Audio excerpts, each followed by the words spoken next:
Channel को subscribe करके video को लाइक शेयर करना ना भूलें। डिक्टेशन गति 80 शब्द प्रति मिनट स्टार्ट। बेरोजगारी के कारण गरीबी बढ़ रही है। उद्योग धंधों का विकास भी पूरी तरह नहीं हो पा रहा है। इस वजह से अधिक लोग आमदनी के लिए खेती पर निर्भर हैं। जमीन सीमित है। परिवार की वृद्धि के कारण जमीन का बंटवारा होता जा रहा है। परिणाम स्वरूप खेतों का आकार घटता जा रहा है। ऐसे कई कारणों से कृषि का उत्पादन कम हो रहा है। अभी भी देश में अधिकांशतः पुरानी तकनीक से खेतों और कारखानों में उत्पादन किया जा रहा है। इस कारण उत्पादन की दर कम है। कई कारखाने घाटे में चल रहे हैं।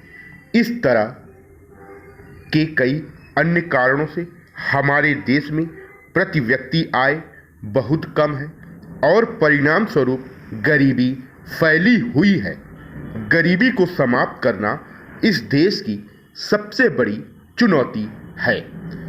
गरीबी जैसी जटिल एवं बड़ी समस्या किसी एक उपाय से हल होने वाली नहीं है। इसके लिए अनेक उपाय करने पड़ेंगे। व्यावसायिक शिक्षा का गरीबी निवारण में बहुत बड़ा योगदान होगा। अधिक लोगों को रोजगार उपलब्ध कराने के लिए उद्योग धंधों का विकास एवं विस्तार करना होगा। नए उद्योगों और कारखानों की स्थापना से काम करने वालों की जरूरत पड़ेगी। इससे रोजगार के अवसर अधिक लोगों को प्राप्त होंगे। ज्यों-ज्यों रोजगार के अवसर बढ़ते जाएंगे, त्यों-त्यों गरीबी मिटती जाएगी। भारतीय राजनीतिक दलों को मुख्य रूप से दो भागों में बांटा जा सकता है: अखिल भारतीय दल एवं क्षेत्रीय दल। अखिल भारतीय दल से अभिप्राय उस राजनैतिक दल से है जिसका प्रभाव राष्ट्रव्यापी होता है। कांग्रेस, भारतीय जनता पार्टी, जनता दल, मार्क्सवादी दल, भारतीय साम्यवादी दल को हम राष्ट्रीय स्तर के राजनीतिक दलों की श्रेणी में रखते हैं। इन दलों के अतिरिक्त नेशनल कॉन्फ्रेंस, तेलुगु देशम, अन्ना द्रविड़ मुन्नेत्र कड़गम, असम गण परिषद, अकाली दल आदि ऐसे राजनैतिक दल हैं जिनका प्रभाव किसी क्षेत्र अथवा राज्य तक ही सीमित है। इस कारण उन्हें क्षेत्रीय दलों की श्रेणी में रखा जाता है। स्वतंत्र भारत में भारतीय जनसंघ नामक एक राजनीतिक दल का उदय हुआ। जनता पार्टी से अलग होकर पूर्व जनसंघ के सदस्यों ने भारतीय जनता पार्टी नामक एक नए दल का निर्माण किया। यह दल राष्ट्रीय भावना, अनुशासन तथा सशक्त केंद्र का पक्षधर है। गरीबी उन्मूलन के लिए अंत्योदय योजना भाजपा का कार्यक्रम है। गत चुनावों में भारतीय जनता पार्टी ने अपना स्वतंत्र अस्तित्व बनाए रखा है।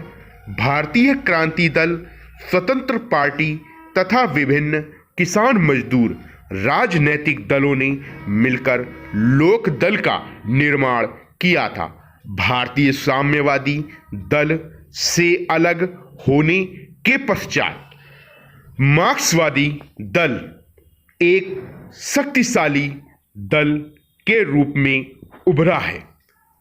इसका वर्चस्व पश्चिम बंगाल में है, जहां पिछले काफी वर्षों से वह सत्तारूढ़ है।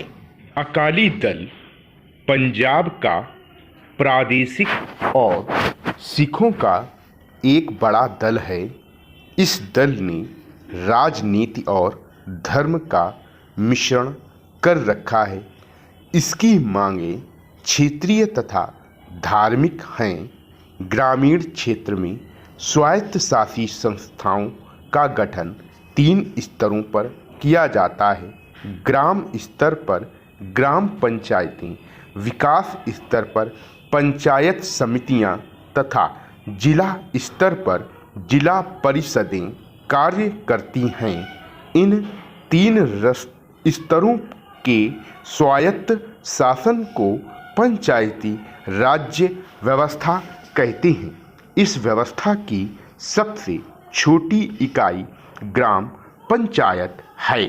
भारत के अधिकांश गांवों में ग्राम पंचायतें बनाई गई हैं। पंचायत का शाब्दिक अर्थ है 5 गुने हुए व्यक्तियों की वह समिति जो किसी विवाद या समस्या के सुलझाने के लिए नियुक्त की जाए।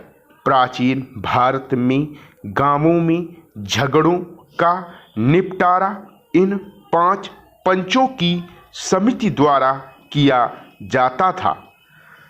पंचायत समिति के प्रधान एवं उपप्रधान का चुनाव उस क्षेत्र के समस्त सरपंच, पंच, क्षेत्रीय विधायक तथा पंचायत समिति के सदस्य मिलकर करते हैं। पंचायत समिति का कार्यकाल 3 वर्ष का होता है। राज्य सरकार इस अवधि को घटा या बढ़ा सकती है। पंचायत समिति के सदस्य प्रधान के कार्यों से संतुष्ट ना हो तो उनके विरुद्ध अविश्वास का प्रस्ताव पारित कर सकते हैं। यह प्रस्ताव पंचायत समिति के सभी सदस्यों के सम्मुख प्रस्तुत किया जाता है। प्रस्ताव के पारित हो जाने पर प्रधान को अपने पद से हटना पड़ता है। प्रधान की गैर मौजूदगी में उपप्रधान कार्य करता है। भारतीय संविधान में सभी नागरिकों को मूल अधिकार दिए गए हैं। इन मूल अधिकारों के अंतर्गत प्रत्येक नागरिक को स्वतंत्रता, समानता तथा न्याय प्राप्त करने के अधिकार दिए गए हैं। इन मूल अधिकारों के कारण देश में सरकार तथा कोई भी व्यक्ति मनमानी नहीं कर सकता है। सभी को कानून के अनुसार कार्य करना पड़ता है। इस देश में कुछ लोग अमीर हैं तो कुछ गरीब। औद्योगिकरण के कारण कुछ लोग दिन प्रतिदिन अमीर होते जा रहे हैं, कुछ लोग दिन प्रतिदिन गरीब। इस प्रकार के कुछ लोगों के पास करोड़ों रुपए हैं तो कई लोगों को पैसा ना होने के कारण भूखे ही सोना पड़ता है। इस प्रकार अमीर और गरीब में अंतर बढ़ता जा रहा है। समाज की यह हालत अच्छी नहीं है। हर इंसान को पेट भरने को भोजन मिलना ही चाहिए। तन ढकने के लिए कपड़ा मिलना ही चाहिए। रहने के लिए एक छोटा सा घर अवश्य होना चाहिए। सभी को पढ़ लिखकर योग्य बनने एवं बीमारी का इलाज कराने की सुविधाएं मिलनी ही चाहिए। इस तरह की जरूरी सुविधाएं सबको उपलब्ध कराना और अमीरी तथा गरीबी के बीच अंतर को समाप्त करना समाजवाद का लक्ष्य है। स्टॉप।